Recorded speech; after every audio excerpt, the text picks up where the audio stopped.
I'm Jason Bradford. I'm Asher Miller. And I'm Rob Dietz. Welcome to Crazy Town, where instead of incremental change, the government is interested in excremental change. Hi, this is Crazy Town producer Melody Allison. Thanks for listening. Here in Season 5, we're exploring false prophets and the dangerous messages they're so intent on spreading. If you like what you're hearing, please let some friends know about this episode or the podcast in general. Quick warning, sometimes this podcast uses swear words. Language! Now, on to the show.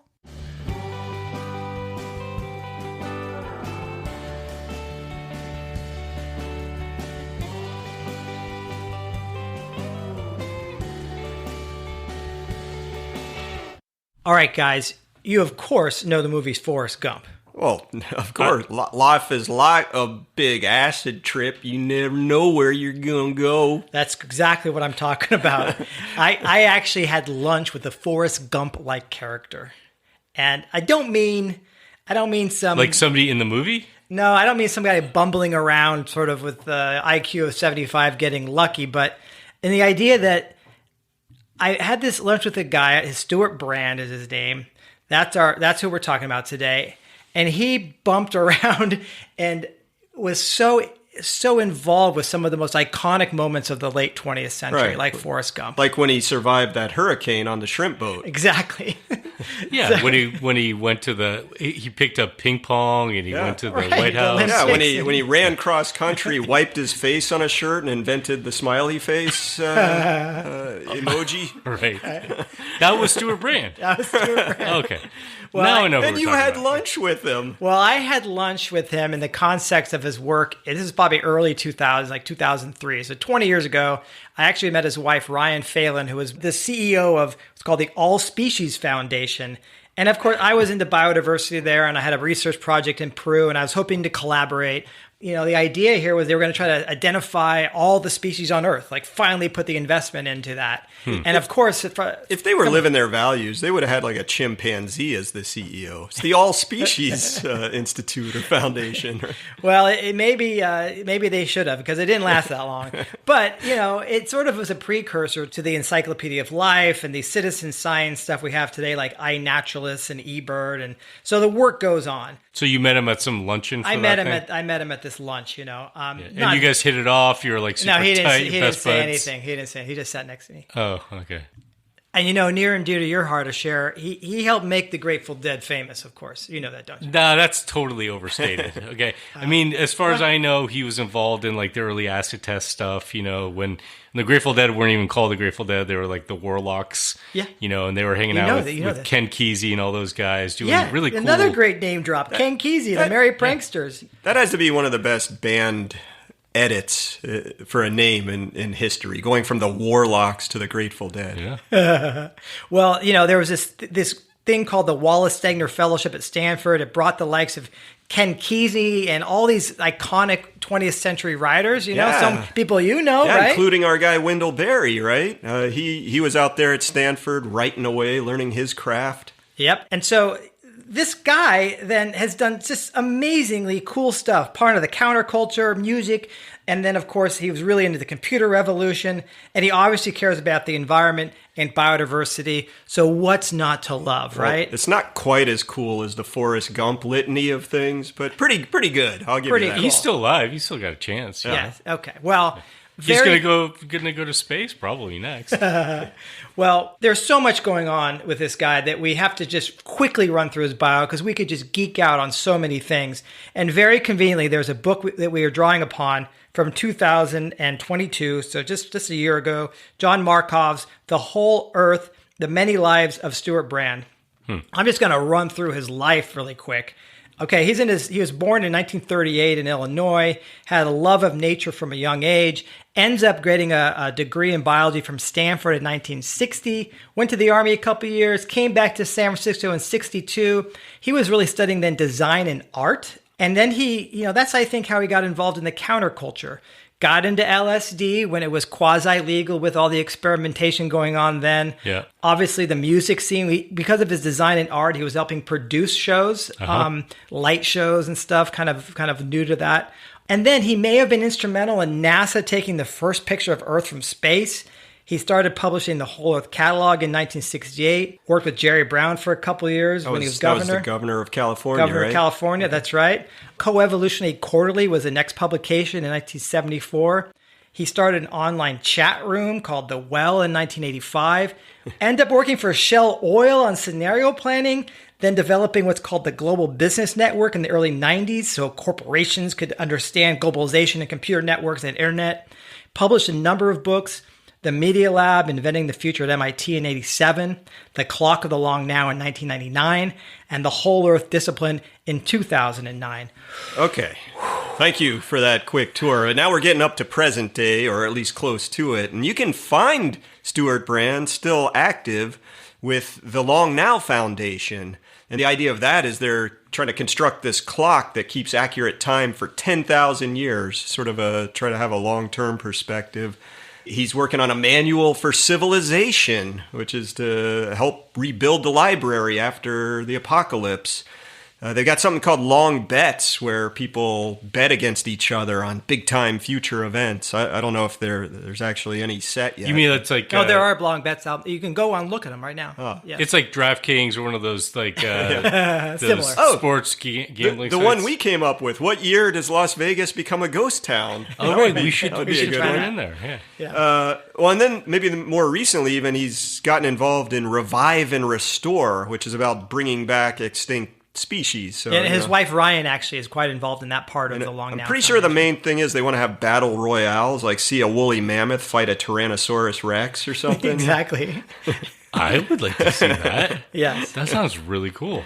Well, so as you said, Jason, we could have just spent hours really just exploring all of these different things and the different characters that Stewart Brand has been connected with over the years. There's a lot of really fascinating stuff in there. We're not going to do that because what we're actually here to do is to talk about Stewart Brand as a false prophet of eco-modernism specifically. Mm-hmm. And we're going to obviously focus on that, talk about that later quite a bit. But I do think before we move on to that, it'd be good maybe just for each of us to spend a couple of minutes talking about maybe like one thing out of Stewart Brand's life and work that really struck us as very interesting. Your favorite Forrest Gump moment of Jason, his. maybe you go first. Yeah, and these are moments that I think kind of presage the full-blown eco-modernism he ends up basically becoming a main leader of.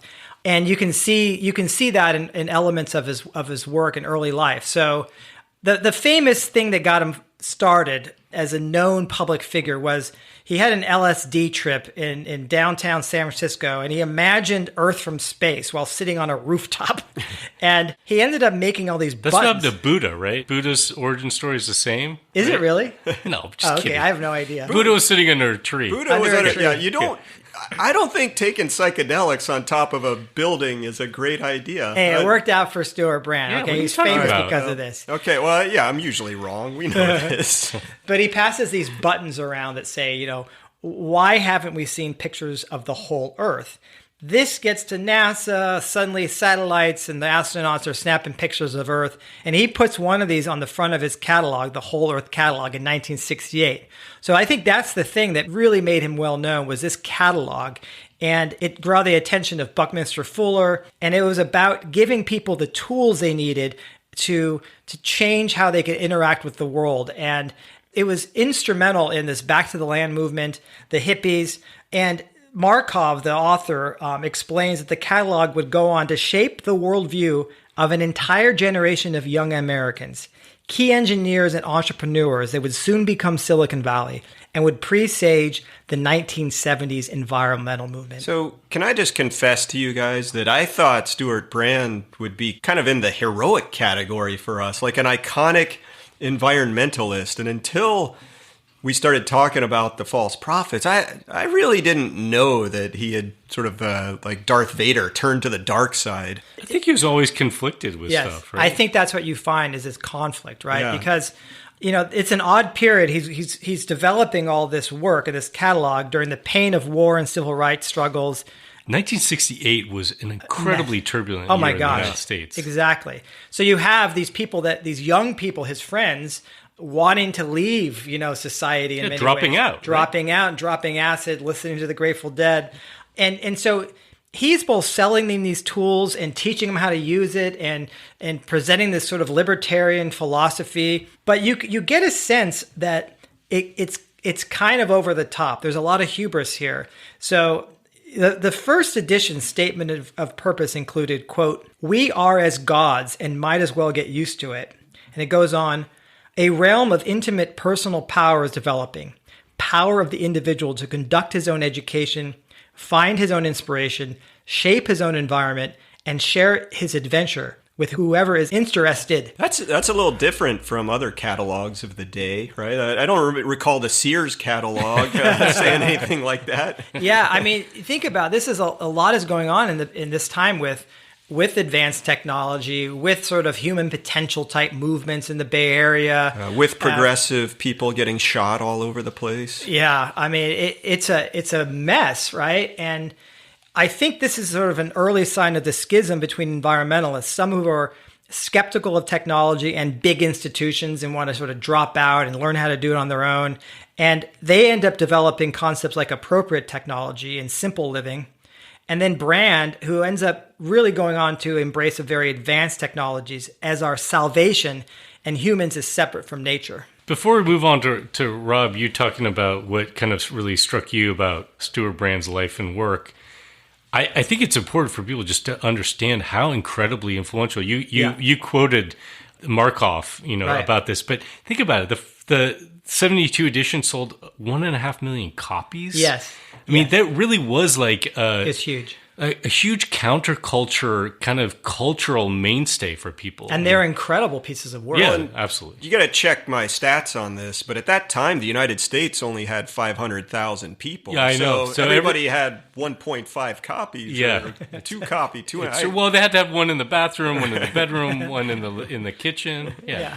Right. Well, okay. So actually, I think on the tail of what you're talking about, Jason, is what fascinated me. And that's his next publication is the Coevolutionary Quarterly. That I don't find fascinating, but it's the voices that he collected for this thing. And I'm not going to read all of them, but the way I looked at it is he had 2 camps of voices. So you can make a Venn diagram. You take the 2 ovals and smash them together. Mm-hmm. So one of those ovals is the ecological voices. And these are people like Donella Meadows, probably my top eco hero, H.T. Odom, the famous ecologist, and our guy Wendell Berry, right? Yeah. And even like sci-fi writer Ursula Le Guin. So some cool people that are hearing from on that side. But then he also has this over-the-top techno-utopian camp where people like Amory Lovins and Kevin Kelly and the physicist Gerard O'Neill come into play. And let me talk about him in just a sec. But if you want to think about the middle of that Venn diagram where it squashes and you have overlap, you could see a voice like Paul Hawken, who's got one foot in the eco side of things and one foot in the capitalist growth and techno side. Yeah, and lawn furniture. Yeah, no, it is amazing. Lawn furniture. He is. So in other words, he's really exploring the breadth of sort of philosophy with this journal, which was. Coevolution, the term came out about that time, and it was a Stanford professor, Paul Ehrlich, with Peter Ravens, who actually wrote the paper on coevolution. Yeah. Mm-hmm. Well, and kind of cool, to be wrestling with this stuff. But I think Stewart Brand was leaning very deeply into that techno-utopian side. And this comes from one of the early editions, fall of 1975. There was a 25-page cover story by that physicist, Gerard O'Neill, who proposed, get the name, O'Neill space colonies. So the idea there is that, here's the exact title of it. It was O'Neill space colonies, practical, desirable, profitable, ready in 15 years. Order in the catalog. Right. Yeah, I remember going up on one of those when I was in high school. But didn't a valedictorian of your high school get to go live in a O'Neill space colony? Absolutely. Right, that one didn't quite work out. Well, so I'm not just saying that Brand let this guy publish that in the magazine. Brand wrote the introduction, and he said, "This is you guys. I'm going to floor you with this quote: Space colonies show promise of being able to solve, in order, the energy crisis, the food crisis, the arms race, and the population problem. Space is part of the wildness in which lies the preservation of the world. Yeah. Yeah, so growing food in space, check. Yeah. Easy, Wildness in the vacuum of space. That's the double check. Yeah, I guess. it's kind of bizarre. And over I'm the top. so glad that no one has nuclear weapons pointed at each other anymore. And we solved the energy crisis, as we well know. Done. All right. I want to talk about his involvement with the internet, with early and specifically early sort of like online communities and interactions. So he actually co-founded with somebody I actually know personally, Larry Brilliant, something that was called The Well, which stands for the Whole Earth Electronic Link. I don't know why the hell they did that. That's cool. They must have been on acid when they came up with that name. Well, it would have been wheel if it was wheel. The other way. I think Which would well be a lot sounds better. It sounds deeper. It does. And the Dead had a great song called The Wheel. But really was like the first online community. You know, it actually got started in '85, really before the internet as we know it was around, right? Mm-hmm. And so people were having like direct tie-ins to each other. Yeah. And what was to me so interesting about it, and really a reflection of that time, was the early optimism of the internet age, which we're all kind of soured and cynical and pessimistic about, you know, the internet and specifically online interactions and community and stuff. But at the time, and I remember because my dad was intimately involved with the formation of the internet. My dad was super involved in the creation of like DSL, high speed internet stuff. Knew a lot of these guys, you know, and I remember going with him to meetings with people, and the way that people spoke. First of all, so many of those people, men, in Silicon Valley primarily, were direct products of that 60s counterculture. There's a direct line from one to the other. Do you know what I mean? And they had this like optimism, this idea of like, we can have free access to information and connection. We don't need anyone, you know, to sort of stop that stuff from happening. And the Well was really interesting. There were a lot of really interesting folks that were part of it early on, early pioneers in the internet world, like the folks that were the founders of the Electronic Frontier Foundation. Craig of Craigslist fame was an early member of the Well. But very interestingly and tellingly, so was Mike Godwin. You guys know who Mike Godwin is? No. You know Godwin's Law? Oh, yeah. Have you ever heard of that? Yeah. So Godwin's Law, named after Mike Godwin, he coined this phrase or this law in 1990, based a lot on the interactions that he was starting to see at the Well. Yeah. Right, which was this kind of decentralized, you come as yourself, you be your own voice sort of community space. Well, he basically posited this law based upon the kind of the interactions that he saw there. Basically, the law is this, quote, as an online discussion continues, the probability of a reference or comparison to Hitler or Nazis approaches 1. So Godwin's Law basically is an online conversation, you know, Twitter, you know, thread, comments on a YouTube video, inevitably will lead to somebody calling somebody else Hitler. And then it's done. Yeah, then it's useless. Can I just make a quick comment? It amazes me that this was in 1985. Like, at that time, I felt like internet meant you call your friend on a rotary phone and play Atari at the same time. Like this is, they were actually connected. They were directly connecting with each other before there was anything like, you know, AOL or whatever. And I got to say, there are a lot of deadheads that were involved early on in the Well. And again, a lot of this through line of sort of this counterculture, libertarian sort of like do your own thing, baby kind of energy. Now, Markoff notes that despite early lessons and Brand's own misgivings, he remained really publicly optimistic about the internet and computer technology. He told one interviewer, quote, computers suppress our animal presence. When you communicate through a computer, you communicate like an angel. Jeez Louise. Oh, my God. Godwin's like, have you seen the shit show over here? He must have said that before, right? It was like a guess of how it was going to be. No, this is after. The point is, even after the Godwin's Law. I don't know if this is after, Facebook, right. sort of the worst of that world. I don't know, but yeah. Yeah, well, you know how often you get called like a Malthusian doom nightmare. Well, I played for you guys, like recordings I've got. Yeah, we I'm did. a Luciferian. We did it in Crazy Town. Yeah. You are my favorite Luciferian. Thank you. Well, so this is all leading to this idea of eco-modernism, and we got to talk about Brand as a leader of, I hate to call it an eco-modernist movement, but I think it really is. Oh, yeah. I gotta just say, the eco part in it really sticks in my craw. Yes. Yeah. Well, you can see why they call it that. There's a little element to that. You can sort of say, okay, they nod to eco. Yeah, we can come up with a better name, right? We'll think about that as we go along. We'll rebrand. We'll rebrand them. Yeah. So where he really started to come clean and let people know that he was on a different track was this book that he wrote called Whole Earth Discipline: Why Dense Cities, Nuclear Power, Transgenic Crops, Restored Wildlands, and Geoengineering are necessary. I liked one of those. Yeah, that's what I'm saying. He had one of those. 1 out of 5 he got right. He has a 200 batting average, which is terrible. Oh, my God. That's the Mendoza line.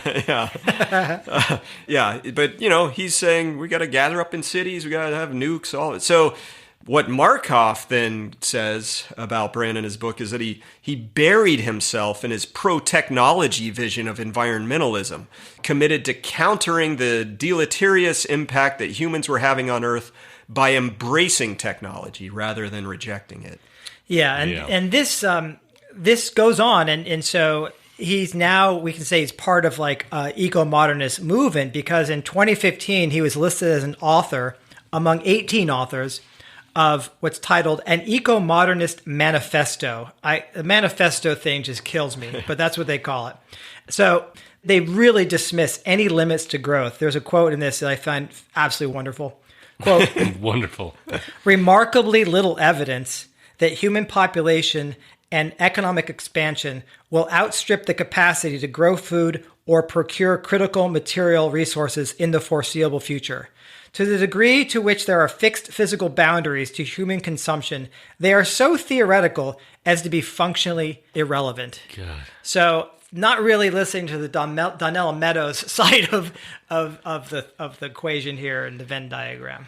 I just need to pause this for a second because I want to talk about the Breakthrough Institute, if that's okay. So, Breakthrough Institute, I would say we're really the driving force behind this eco-modernist manifesto, and probably the predominant sort of organizational, entity, institution that's behind. I don't even want to call it a movement. Can I jump in and tell you that after I finish my internship at the Cato Institute, that I'm hoping to get a job at Breakthrough. So try to go easy on them, okay? I don't know if they look at your resume, Rob. I think you have no chance. Or listen to any of the podcasts that we recorded. Like I can't lie on a resume. Come on. So Breakthrough Institute was started by these two guys, Ted Nordhaus, nephew of our very favorite economist, William Nordhaus. We've spoken. Slightly edging out Herman Daly, right? And Michael Schellenberger. Some of our listeners might be familiar with him because he actually just ran for governor in California.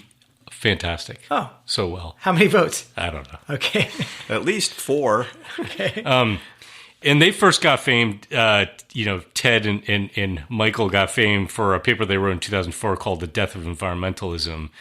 That was actually really quite a sensation. Mm-hmm. And it challenged the status quo thinking and the strategies of the environmental movement. I actually remember reading it and thinking that there's a lot in there that was on point. I believe that too. And it really did land like a sort of a bomb. Now, these guys were very good. Probably the thing that they're best at is self-promotion, and they were really good at it then. They continue to be really good at it. They formed BTI, which I think of in some ways as like a doppelganger organization for PCI. They talk about the central importance of energy and fossil fuels in particular in industrial society, as we have. But they, of course, come out with completely different conclusions about what needs to be done, right? So their thing is about, ramping up energy, lifting people out of energy poverty. And I got to say, they're kind of assholes. Yeah? Like, how so? Really. I'll just give you a little example. Okay. I mean, they're known to be assholes. Okay. Okay. I'm not the only one who said this. Right. I'll give you an example. There was this interesting debate. I think it was Huffington Post. They had this weird thing, the debate format that they started, which was just like a chat debate online. At It's one like point, The Well. yeah, maybe it was like The Well, but they forgot to invite Godwin to come in and referee because Ted Nordhaus was on there debating this guy Josh Fox, and I don't know if you guys remember Josh Fox. Josh Fox made that movie. He made a series of movies actually about fracking. Okay. Right? And was a really big, outspoken critic of fracking, the impacts of fracking on communities and the environment. Okay. And PCI did a lot of work to help people that were working in that space have some facts about the possibility. Understand the potential of it because it's so hyped, right? Yeah. And one of the things that BTI, Nordhaus, Schellenberger, and their ilk have talked a lot about is sort of promoting natural gas as a transition fuel. We need natural gas. It's better than coal. And Nordhaus was on this debate. It was basically, and I mean this literally like verbatim, you just saying to Fox, you just want children in China to die from air pollution from coal. Yeah, you just want that. Yeah. That's what basically, you want deep in that's your what heart. you want. If you're sitting here opposing fracking, that's what you're basically asking for. And so it's just like this It's absurd. just aggressive, slimy. dickish, approach. And then I'll just share one other thing, which is it kind of broke my heart to discover that somebody who had been a very good friend of mine in college is intimately involved with Big funder on the author with of the Breakthrough manifesto. Institute. Yeah. And Rachel Pritzker, part of the Pritzker family, and it makes me, I guess, say, like, it still totally bums me out, and just shows you that we can all wind up in really different places, right. In our journeys, looking at the same information, which, I think gets us back a little bit to Stuart Brand, because you could see that conflict in him, right? And let's say we all have the shared same sense of values or shared goals. Doesn't mean we arrive at the same conclusion. Does Rachel know that you want people to starve in the dark? I don't know. I have not had that conversation with her. Yeah. How come? I'm sure that Ted and Michael have told her all about that. How come we haven't gotten that into our mission statement yet? We want starvation. Unbelievable. Well, let's look in a little more depth at eco-modernism and what they're selling out there on the streets. And one of the main things that they pick up is this idea of decoupling, dematerialization. We've talked about this a little bit before. If you want to really nerd out, go into the peer-reviewed literature on decoupling. You can find lots of math, lots of stories, but the idea essentially is that we can keep on building things in the economy, doing things in the economy, but we're going to be more efficient. We're going to use less energy and less materials to do it. Now, you've seen some of this happen, but you've also not seen any lowering in the overall material and energy throughput that we've seen. Worldwide, we're still using a lot. Yes, their whole idea is that we could liberate the environment from the economy. That's my favorite quote in all this. Yeah. Okay, the other thing that they argue is part of this liberation, of course, is that cities get bigger and larger. They become more efficient. And both in material use and the ability to solve problems. So cities are these great problem-solving places because people can come together in cities easier than other places and meet the challenge of the future. So if bigger is better, then cities, Brandt actually says this, conceivably could grow forever. And so it's basically getting people to not be reliant on nature. So when people are in cities, they're not cutting wood for growing food inefficiently, so nature can be spared. That's their argument. We're just going to try to go through their arguments, and later we're going to rip them to shreds. Yeah, okay. I'm trying to bite trying to bite my tongue here. Another key tenet, I would say, that's pretty ubiquitous in the kind of eco-modernist space is a belief in nuclear power. I'll use the Breakthrough Institute guys as an example. They really understand how important energy is to modernization and industrial society. They question the ability of renewables to scale and fully replace, solar and wind in particular, to replace fossil fuels. A view I think that we share in a lot of ways. But their solution or response to that is we need to basically double down, reinvest in nuclear energy technology, and modernize it. I mean, even Stuart Brand got really enamored by, the idea of these like small scale nuclear reactor. You get one, you get one, you get one. Like, just a closet size nuclear reactor everyone can have. Bring back the catalog and sell them out of there. Yeah, right. The local city hall has got, a nuclear reactor in the basement. No problem. Yeah, right? Sweet. Well, Jason, I try to hold back your tears on this one because there's another tenet of eco-modernism, which is intensification of agriculture. Yep. So more in the crop genetics, more in the synthetic fertilizer, more drones and combines and industrial equipment rolling over, and it's all for increasing yields to whatever infinite amount we can. Yeah, totally. And what I find interesting is how Brand, who started out as a libertarian, now calls himself post-libertarian. And you can really understand because these eco-modernists really are now institutionalists. They understand that it's not, back to the landers are not going to, with their appropriate technology, are not going to do any of these big fixes. These big fixes are going to require big government managing the planet. So they actually believe a lot in government investment, in well-regulated businesses. And so he has this shift then in his outlook to align with this eco-modernist perspective. And, he even says that, quote, Whole Earth catalog was very libertarian, but that's because it was about people in their 20s. And everybody then was reading Robert Heinlein and asserting themselves and all that stuff. We didn't know what government did. The whole government apparatus is quite wonderful and quite crucial. It makes me frantic that it's being taken away. So I think that's an important thing is managing the planet requires now a whole giant government apparatus. Big tech, big government, big corporation. What could go wrong? So we were saying, I was saying I don't really like the eco-modernist name, right? Yeah. And maybe we can come up with a new one. Think of something like a techno-neo-libertarian. Yeah. Because they're not libertarians, right? They're neoliberals in the sense that they want government to play a role, to come in and to influence the system, right? Right. To get the outcomes they want. And the outcome that they want is this sort of techno-utopian, highly complex future. Highly complex, highly managed. That's a little... We are God. We are as gods. Neo-techno-libertarianism? That's a little academic for me. How about big pile of techno bullshit? Ism.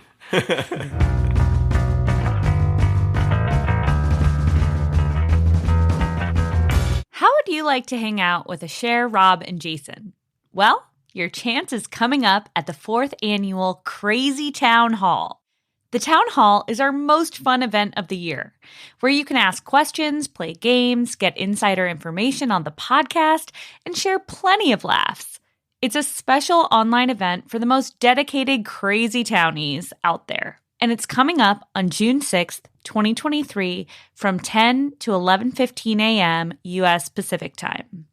To get an invite, make a donation of any size. Go to postcarbon.org/supportcrazytown. When you make a donation, we'll email you an exclusive link to join the Crazy Town Hall. If we get enough donations, maybe we can finally hire some decent hosts. Join us at the Crazy Town Hall on June 6th, 2023. Again, to get your invitation, go to postcarbon.org/supportcrazytown.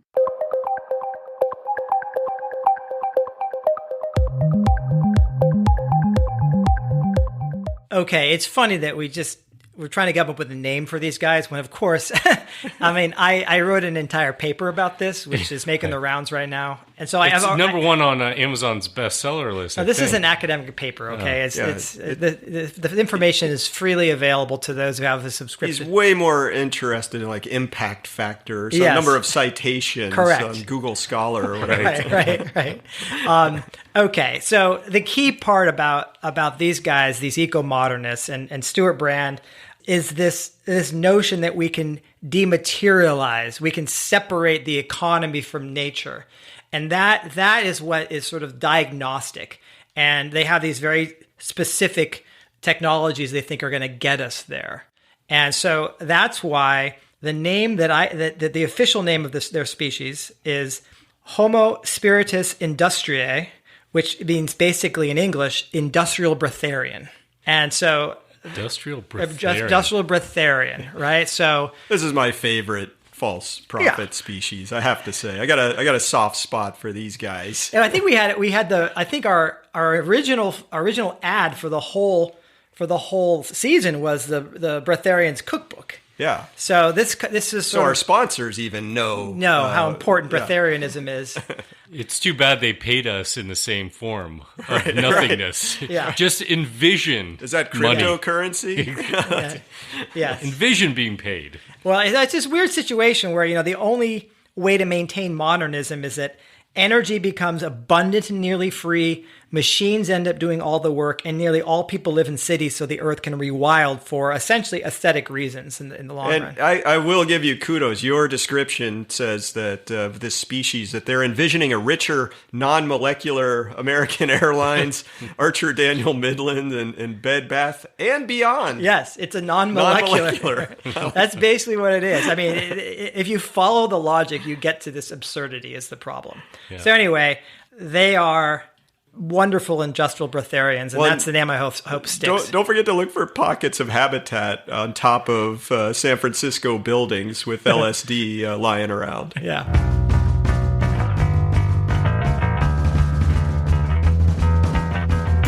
So I'd like to thank you, too, for holding the eye rolling and the huffing and puffing as we were going through the I did pretty well. I have to give myself some credit. Rob slipped a little bit. A little. Yeah.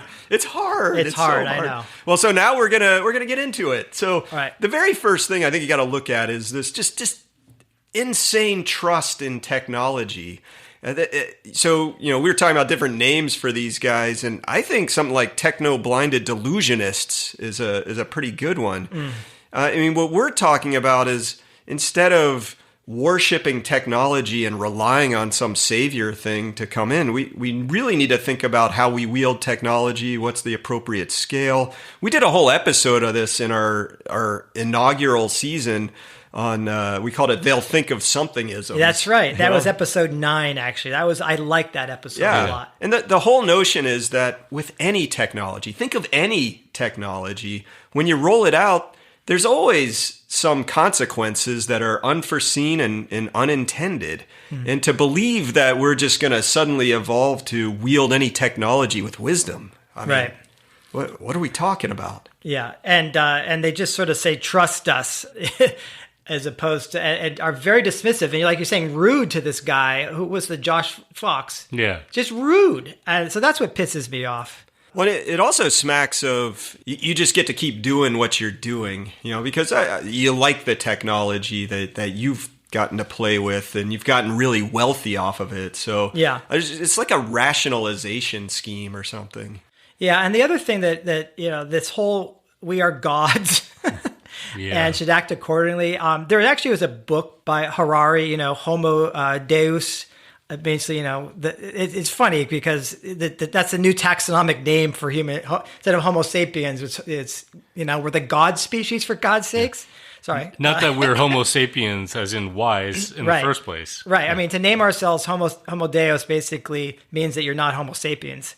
Right. I feel like I'm Homo doofus myself. So I think, this is that whole, instead of believing that we're gods, maybe recognize that we're animals.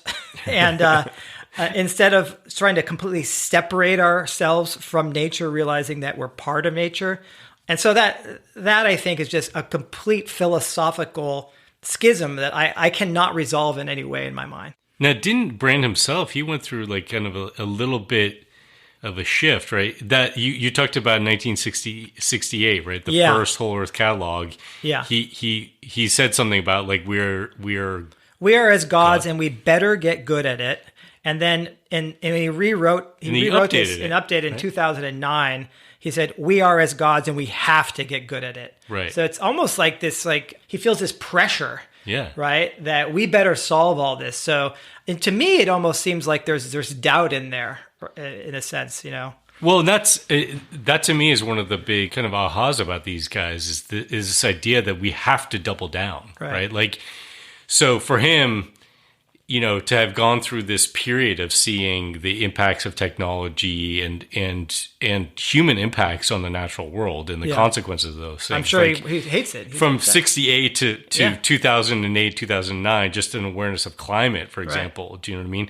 Instead of saying, oh shit, let's reorient ourselves. He's like doubling down on this idea of acting like gods. Right. And I think that there's a lot of that energy there, which is like, we have to lift people out of energy poverty. We have to, these things are in a sense non-negotiable, right? So interestingly, non-negotiable is us changing our advanced, way of life, our material throughput, the consumption patterns of those of us in rich industrial countries, right? That's not on the table for negotiation. So what we should actually do is just lift everybody else to the same level of consumption that we have. Right. The way to do that is, as you talked about, is like dematerialize, like, there won't be any consequences for that. Yeah, it's kind of a magic wand approach, but saying it must be done. There's no other way. But that's the thing and that's, I think, where some of the assholeness kind of comes out. And I'm not saying Stuart Brain's an asshole. I just think that there's a little bit of that energy in that space, which is like, if you are telling us to power down instead of doubling down, right? Then you basically are saying these poor people should stay poor, stay energy poor. It drives me nuts because it's the people here who are over consuming that need to power down, right? I mean, we're not asking your friends, Jason, the Romanian peasants, to use less energy. we're asking the Silicon Valley types to use less energy. In a lot of I can't remember who we talked about somebody using the term eco-pragmatist, right? Like, I think they like to think of themselves as eco-pragmatists. So that's part of why there's a lot of this, we have to embrace natural gas for now, right? Because coal is worse. So we got to do natural gas because renewables are not. We got to let the technology catch up. Yeah. This and it's like, fuel. and if you're opposed to that, then you hate poor people and you're standing in the way of progress. And eventually you're a Nazi. Right. That's what Godwin would say. Well, look, it's funny because you said the dematerialization, decoupling. To me, those are words more than actual things that we're seeing happening out there.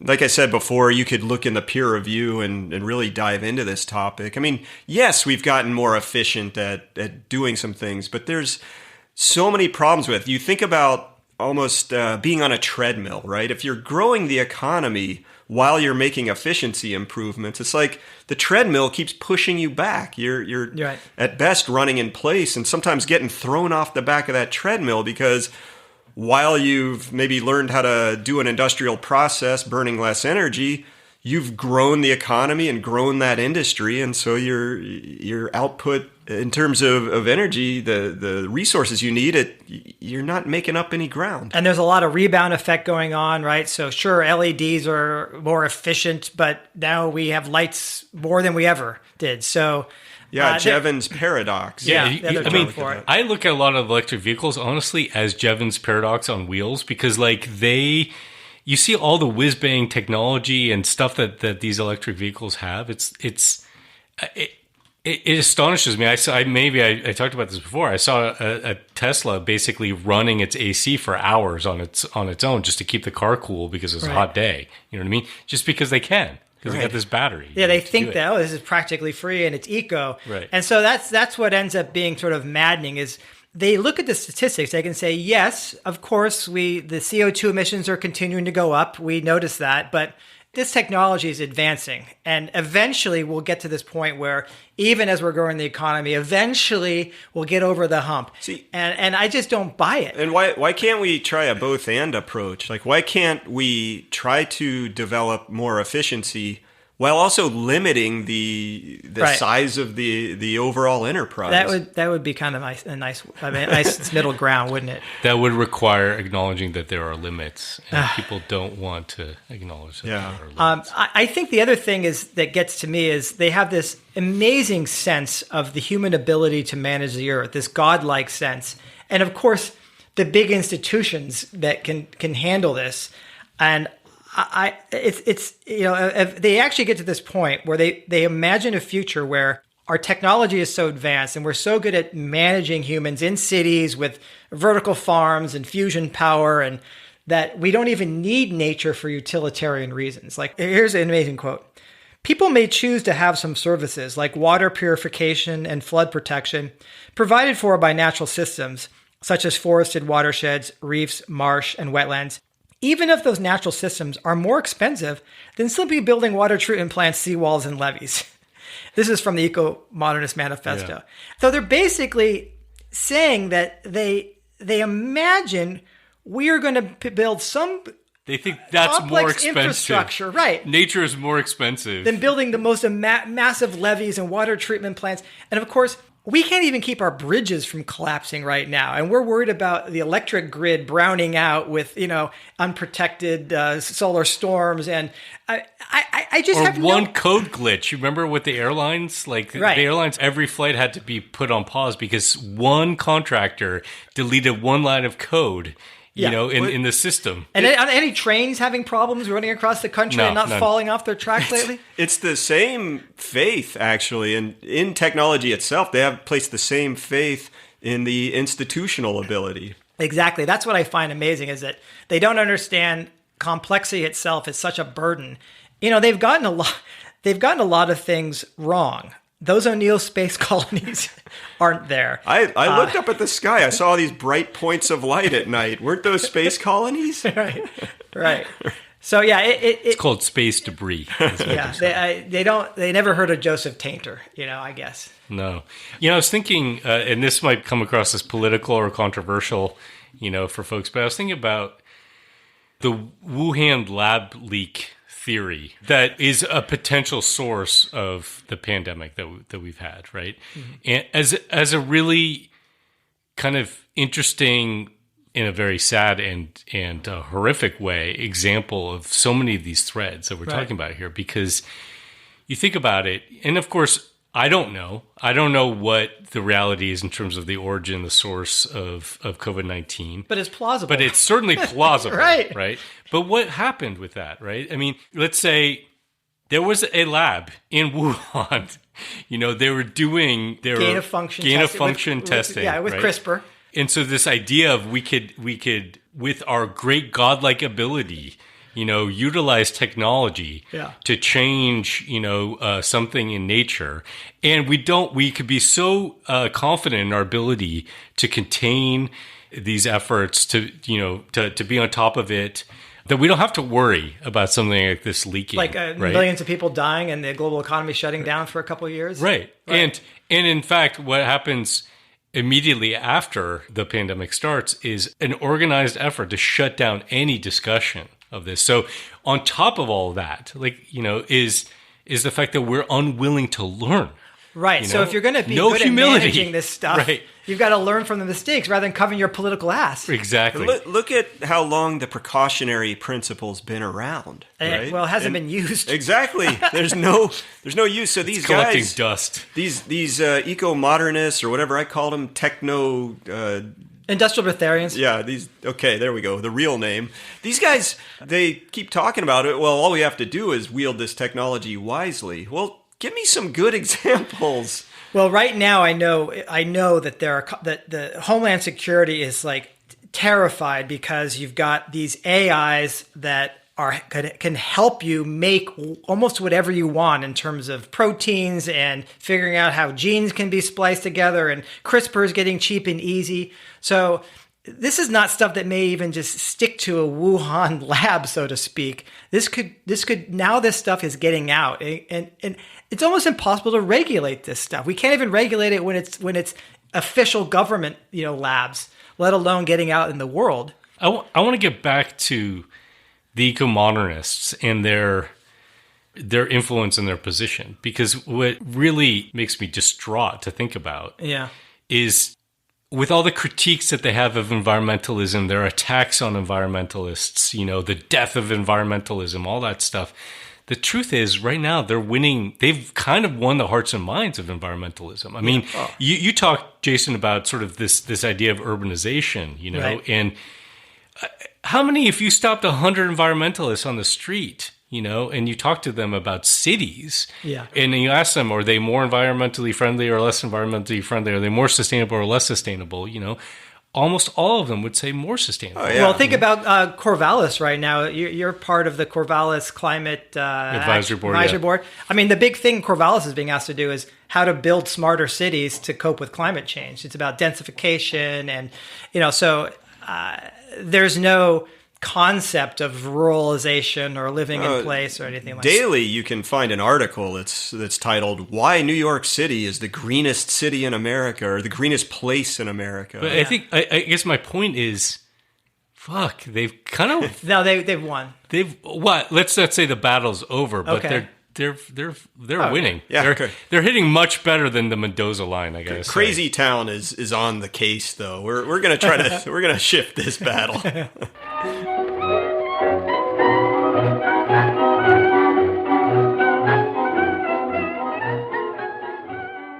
Okay, now it's time for the insufferability index. How bad is this guy, Stuart Brand? We're far enough into the season. I'm not going to go into any details, all right? Okay, we're talking like Tucker Carlson's way up there, and like a 9. Nelson Mandela might be a 0 or 1.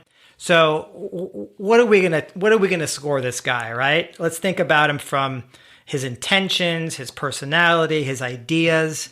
Anyone want to run through it first? Well, as I confessed, I thought of this guy as sort of an environmental hero before doing a deeper dive, and so I'm worried he's going to score pretty low for me. I mean, I think he would be interesting to talk to. I mean, you had lunch with him and didn't have any like skin rashes or any problems. He didn't say a word, so I don't really know.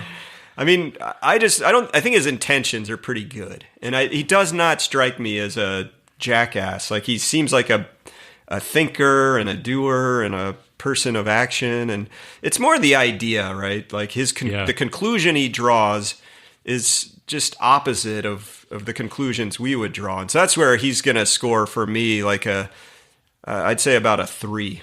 Interesting. Yeah, so it was pretty easy for me to score this, right? If we're doing a score of 0 to 3, right, with 3 in each of these categories being the worst, I'm going to give him a 1 for intentions, because I think his intentions are pretty good. Yep. Personality, from what I could see, I'll probably give him a 1 as well. Give him benefit of the doubt there. But his ideas, I'm going to give him a 2. So I'm giving him a 4 altogether. Okay. I did a little more of the background research than you guys did. He's had a number of times when he did the sort of thing that you were upset with Ted Nordhaus doing, where he basically shut someone down and called them. Oh, okay. So maybe. So I'm going to jack him up a little bit in terms of his personality. Okay. Maybe give him a 1.5. And it kind of upsets me that he has had access to all the breadth of these ideas. Like, he's rubbed shoulders with Wendell Berry. People we would love to have met and spent time with. Yeah.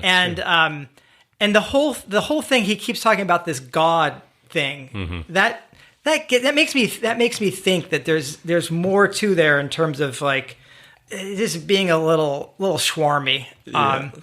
But he does come off as this sort of like sage-like wise creature with depth and stuff. So I'm going to go more of the 5, because I think he hides a lot of. I think he hides a lot. So 3, 4, 5. Okay. You're starting to influence me, though. Like, man, you already voted, dude. All right. Well, can we at least agree that Forrest Gump is in the 0 to 1 range? He's pretty low. I don't know. He's a little insufferable. All this fucking chocolate talk.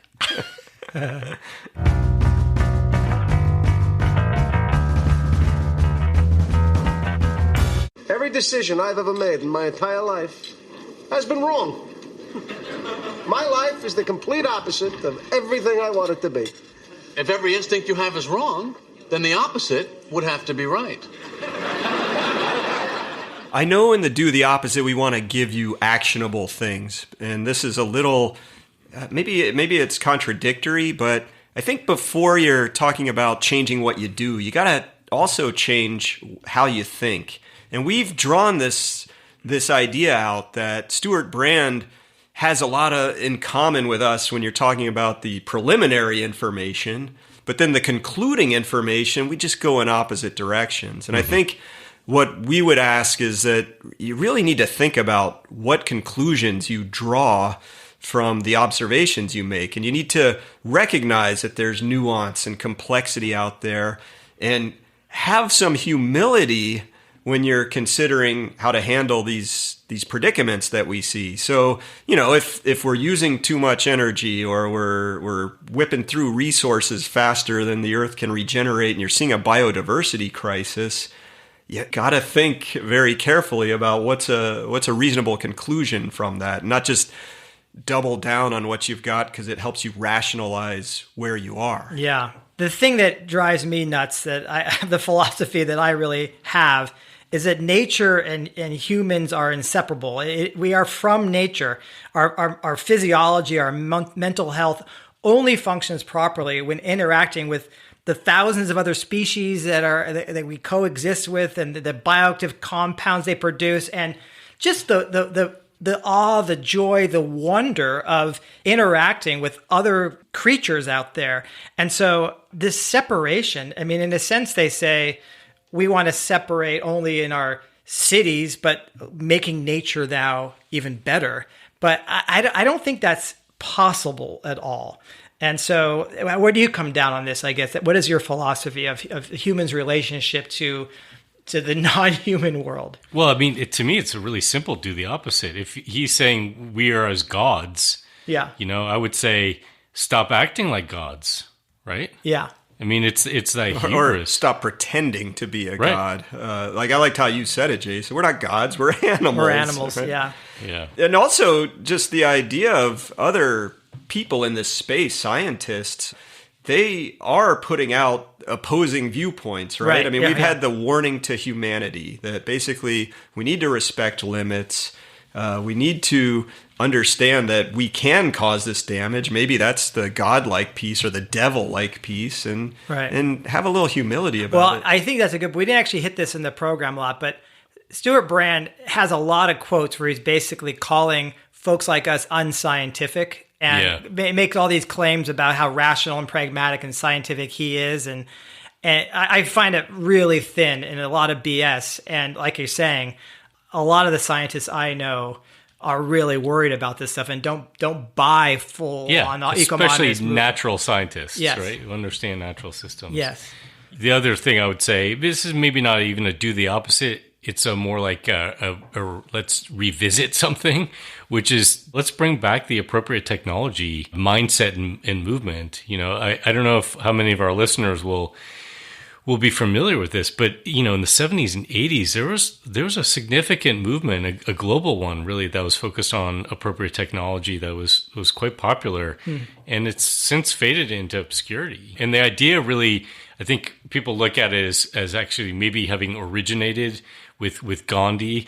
He never used that terminology, but he had a vision of village-based technology, and then later E.F. Schumacher wrote about this as well. Yeah, and when I was doing economics in the 90s, you never heard of E.F. Schumacher in an econ class. Right. I had to find that later, like you say, rediscover these philosophies. Yeah, and it's no surprise. As a response to the oil shocks of the 70s, a lot of people were looking at these things, and I think it's important to recognize what the vision is of appropriate technology. I'll use a description the Pachamama Alliance uses to describe it, and quote, involves small-scale, labor-intensive, energy-efficient, environmentally sound, people-centered, and locally controlled projects. Oh, like a nuclear power plant. Right, exactly, like a small-scale one. Yeah, and a John Deere combine with an AI on it. Right. Exactly. Yeah, there's still a lot of great work being done in this space, actually. Chris DeDecker, who we've talked about, Low Tech Magazine, and I touched upon this in The Future is Rural in 2019, published by Post Carbon Institute, that become connected to nature in these utilitarian ways, learning how to design around provisioning wherever you are. A lot of permaculture is about this. In fact, my friend Andrew Millison, a permaculturalist at Oregon State University, just got back from India, actually, so it's interesting you brought that up. Mm-hmm. And what they're doing there is they're actually rediscovering a lot of the old water infrastructure that villages had. Yeah. And villages in India actually are managed by watershed. They kind of own their watershed in common. And so they can do these projects where they restore a lot of the watershed function, and they're able to then raise their water table again and produce more double cropping. And so he said there's tremendous work done. And again, it's low tech. It's like what you're saying, that Gandhi vision and the Pachamama Alliance. So It's tremendous what we can actually do, and it's appropriate technology. Yeah, and maybe in a do as I do and as I say moment, we would recommend learning a primary sector trade, or maybe even just a hobby like podcasting. Yeah, that's primary sector. Yeah, yeah, absolute low tech village life. Right. Well, in all seriousness, though, like a practical skill might serve you well in this local economy, powered down, people-centered. All those descriptors really make sense. Well, yeah, Rob. I mean, if Stewart Brand is a false prophet, then the motto may turn out to be, we thought we were gods, but we don't anymore, so get good at something useful. It's good.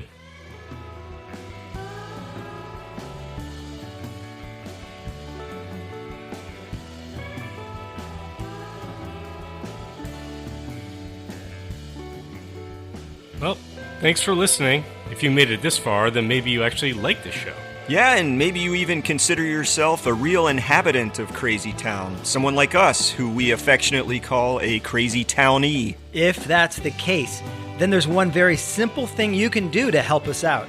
Share the podcast, or even just this episode. Yeah, text 3 people you know who you think would get a kick out of hearing from us bozos. Or if you want to go way old school, then tell them about the podcast face to face. Please, for the love of God, if enough people listen to this podcast, maybe one day we can all escape from Crazy Town. We're just asking for 3 people, a little bit of sharing. We can do this.